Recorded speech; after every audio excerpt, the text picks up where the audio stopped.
My name is Thomas Matthew Crooks. I hate Republicans, I hate Trump, and guess what? You got the wrong guy. Hello again, party people, and welcome back to the channel. The family of Corey has spoken out for the first time. Corey's wife said Corey took a bullet for him. Him being President Trump. Now to the hero firefighter who was killed protecting his family during the assassination attempt on Donald Trump. This morning, we're hearing from his family in an exclusive interview with ABC Pittsburgh affiliate WTAE. Aaron Katersky joins us now with the story. Good morning, Aaron. Good morning to you, Lindsay. This family was reluctant to speak out, but we're hearing from them for the first time since the volunteer firefighter was killed in the attack on former President Trump. This is the family he died protecting. He definitely was a hero. He saved his wife, he saved his child, and he was just the best guy. He was just the best. This morning, Helen Comprator and her daughters are speaking out for the first time about Corey Comprator, the volunteer fire chief who threw himself onto his family during the gunfire at former President Trump's rally last month in Butler, Pennsylvania. I'm angry, obviously. My husband took a bullet for him, but, that unfortunately was the plan that day. In an interview airing on our Pittsburgh affiliate WTAE, daughter Allison recalled the moment shots rang out, a memory still vivid and painful. I was the one that my dad threw down. As he was throwing me down, that was when he was shot. He ended up falling onto me. I was confused and I went, "Dad." And when I turned is whenever he fell down, and that's when I started screaming, and I was instantly I was trying to keep him from bleeding, and somebody had thrown down a towel, so somebody behind us must have seen what was going on, and I was just holding it there and just screaming for anybody to help. His family wants Comprator remembered as more than the person killed in the assassination attempt of the former president. He isn't just the guy that got shot at the rally. He was a husband, a father, a son, an uncle, and he was the glue to our family. He was our strength. He was everything to us, and that is what got taken from this world. A GoFundMe has raised millions of dollars for the family, but as grateful as Helen is for the money and the support, she knows it will never bring Corey back. I talk to him anyway, and the only thing that ever comes out of my mouth is, "I'm sorry this happened to you." But I know he would want me to get to the bottom of it. I know he would. To get answers to what happened, she's hired an attorney to help her find answers and get justice. I want justice for my husband, and I'm going to get it. They specifically want answers from security at the rally. I just want them to know that I really think my dad's blood is on their hands, and I hope they wake up every day thinking about what they took from our family, because we have to wake up every day and see that image of our father in our head. And no child should ever have to see that.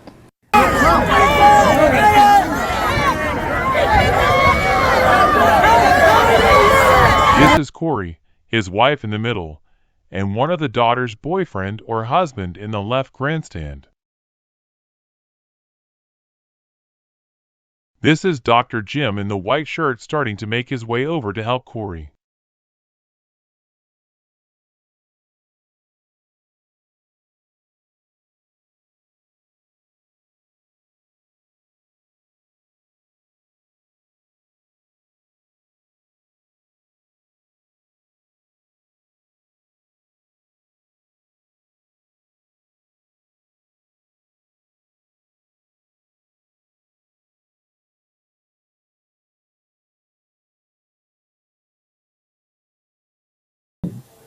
I'm an emergency department doctor. I've said this before, but I went into muscle memory, which is what we do when something's like that. And all I could hear was a voice in my head saying, go, go, they need you.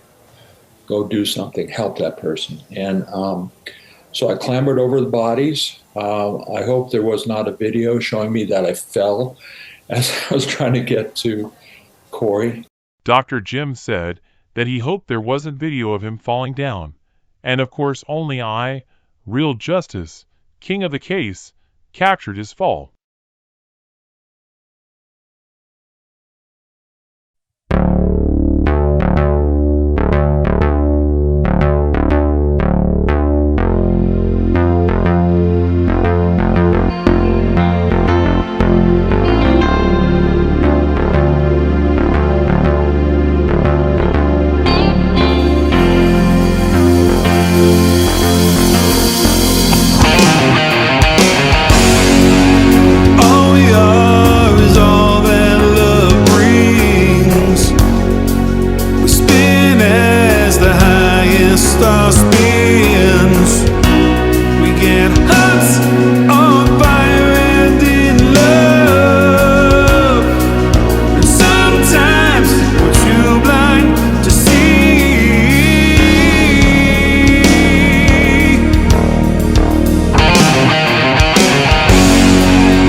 shots. I thought it was firecrackers to begin with. Somebody over there was screaming, he's been shot, he's been shot. So I made my way over. I said, I'm an emergency department physician. Let me help you. The guy had spun around, was jammed between the benches. He had a headshot here. I'm angry, obviously. my husband took a bullet for him. But, that unfortunately was the plan that day. I really think my dad's blood is on their hands, and I hope they wake up every day thinking about what they took from our family. He was just the best guy. He was just the best. All we know was shots were fired, and then I jumped over the barrier and put my hand on the guy's head that was profusely bleeding. Who was it? Do you know? I don't know. It's a stranger. This is not Trump, though. This is another person. Yeah. So Trump's not here. And it was, you said he got hit on his head? Yeah. Were you in the vicinity of where Trump was?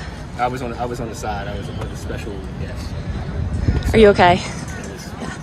I'm Rico Elmore, but I just, military reactions. Yeah. Rico Elmore, thank you very much for joining us. Thank you. Rico, could you start by telling us why you were there at the Trump event at the Butler Showgrounds? This is the office of the President of the United States of America. Whenever they call and they want you to speak at a rally, whatever your political affiliation is, you go. Because that is a once in a lifetime chance. Now, me as the vice chairman of the Beaver County Republican Committee, to have the honor to go to a Trump rally and speak, it's unfathomable. You were seated very close to the front where President Trump was going to speak. What was the atmosphere like before he came on? When I was in the area of the VIP section and Trump was coming on stage, everyone was cheering. Everyone was so excited. Kids were clapping. Adults were clapping. I think there were probably dogs barking. Like, it was so lively. It was almost like a concert venue. And whenever he came to speak, everyone got quiet and they listened to what he was saying. Now, everything was normal for the first 5 or 6 minutes into Donald Trump's speech. Then you heard a popping sound. Right after the first sound of the gunshot, everybody had turned and everyone was looking. The president had brushed his ear and he was hit. That's when Secret Service had jumped up on the stage to shield the president. This all happened so fast. There wasn't 10 minutes or a minute, 60 seconds. It was 3 seconds of just every thought process in your mind was happening. What did you hear from the people immediately around you? If you ever watched a scary movie and those blood-curdling screams, that's what you heard. And what did you do next? Adrenaline kicked in, and that's when I turned around and I heard the lady call for a medic, and I grabbed my water bottle, I took my tie off, and I ran and jumped over the barrier. When I arrived on the bleachers and went to the victim, I was able to get a towel for one of the ladies that was there, and I held the towel against the victim's head. And another gentleman, I believe he was a doctor, tried to provide CPR. And once I turned him over, because my hand was on his head, I could see, in fact, that he was deceased, and I say this in respect to the family, because it is a trying time, and my heart and condolences go out to them. And I seen that he was gone. So medical team had arrived, and they carried him out. We put a towel over his head, and we carried him out of the venue. Everyone was going hysterical. Everyone was confused. They didn't know what was going on. Everyone was they were panicking. I felt like it was my job to calm people down. As I was doing this, I'm yelling at people, please, everyone get down, get down, get down. People that were I'm pointing to people, sit down, and I just jumped up and the action said, all right, you guys, let's go, clear this out the way, let's move the barrier here. We're clearing that whole area out. There were kids who were just staring because they were in shock and awe about what happened, what's going on. that I had to pick kids up and carry them down the steps, and their parents. I mean, me and other people, we picked up grown adults, put them on our shoulders, and carried them down the bleachers because they were just in shock.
His two girls remembered their dad braiding their hair or teaching them how to do a back handspring. Corey was a girl dad.